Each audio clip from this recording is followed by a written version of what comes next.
안녕하세요. 이번 회에서는 서강주와 이다림이 다시 만나는 장면으로 시작되었죠.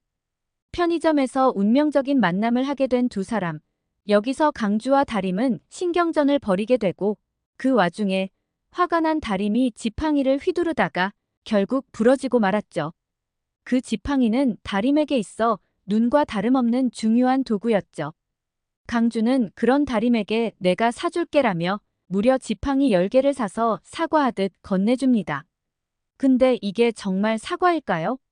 다림은 강주가 자신을 불쌍하게 생각해서 사온 것이라고 느꼈죠.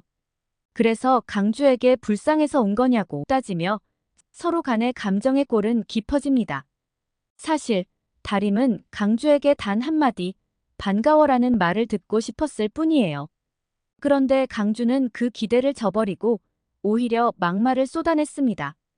강주는 과거의 실수와 후회 때문에 다림에게 진심을 전하지 못하고 있는 것 같아요.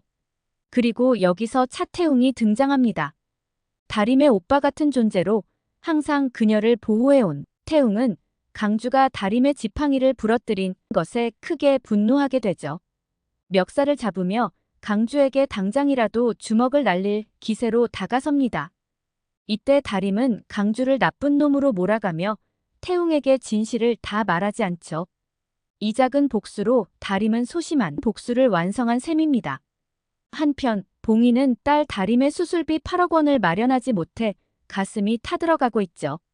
병원에서는 딸이 시력을 잃을지도 모른다는 이야기를 들었고 봉인은 절박한 심정으로 은행에서 대출을 알아보지만 기껏해야 1억밖에 나오지 않는다는 이야기를 듣습니다. 이 상황에서 봉희의 마음은 더욱 무너져 내리죠. 봉희는 절망 속에서도 딸을 위해 어떻게든 해결책을 찾으려고 합니다. 사채업자들에게 손을 뻗어야 할 상황이 다가오고 있는데요. 여기서 더 충격적인 사건이 벌어집니다. 백지연의 아버지가 남긴 100억 원이 도둑들에게 털리고 마는 것이죠. 그런데 이 도둑들 중 한 명은 다름 아닌 이 집의 운전기사, 오기사입니다. 그는 백지연의 집안 사정을 잘 알고 있었기에 사채업자와 결탁해 이 일을 벌인 것으로 보입니다. 지연은 이 돈이 불법적으로 증여된 돈이라서 신고조차 하지 못하는 상황에 처하게 됩니다. 그런데 이제 펼쳐질 놀라운 사건을 하나 더 알려드릴게요. 바로 만득과 길래가 산에서 조난된 후 벌어진 충격적인 이야기입니다. 다리민의 할머니 길래와 할아버지 만득은 아들의 기일을 맞아 의악산의 고사리를 꺾으러 갔다가 길을 잃어버리게 됩니다. 두 사람이 산을 헤매는 동안 시간이 점점 늦어져 한밤중이 되었고 어두운 산 속에서 어디로 가야 할지 몰라 발을 동동 구르고 있었죠.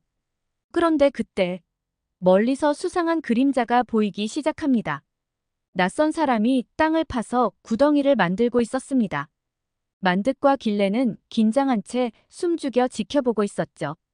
그 구덩이에 무언가를 묻는 걸 보고 순간 두 사람은 머릿속에 떠오르는 생각이 하나 있었습니다. 저거 혹시 시신 아니야? 아무래도 산에서 어두운 밤에 구덩이를 파는 장면을 보니 이런 생각을 안 할 수가 없었죠.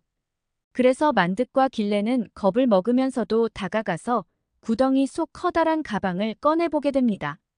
그런데 이게 웬일이죠?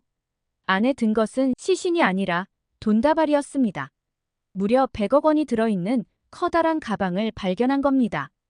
이건 정말 충격적이죠. 길래와 만득은 놀라서 한동안 말을 잇지 못할 겁니다. 눈앞에 있는 이 엄청난 돈. 하지만 이 돈이 어떻게 여기에 묻혀 있었는지, 또 왜 그곳에 있었는지는 알 수 없었죠. 이 돈을 어떻게 해야 하지? 만득과 길래는 당황스러워하며 혼란에 빠지게 됩니다.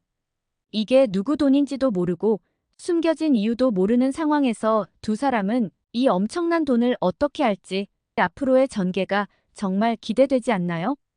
구독과 좋아요는 저에게 큰 힘이 됩니다. 감사합니다. 드라마와 연애 중이었습니다.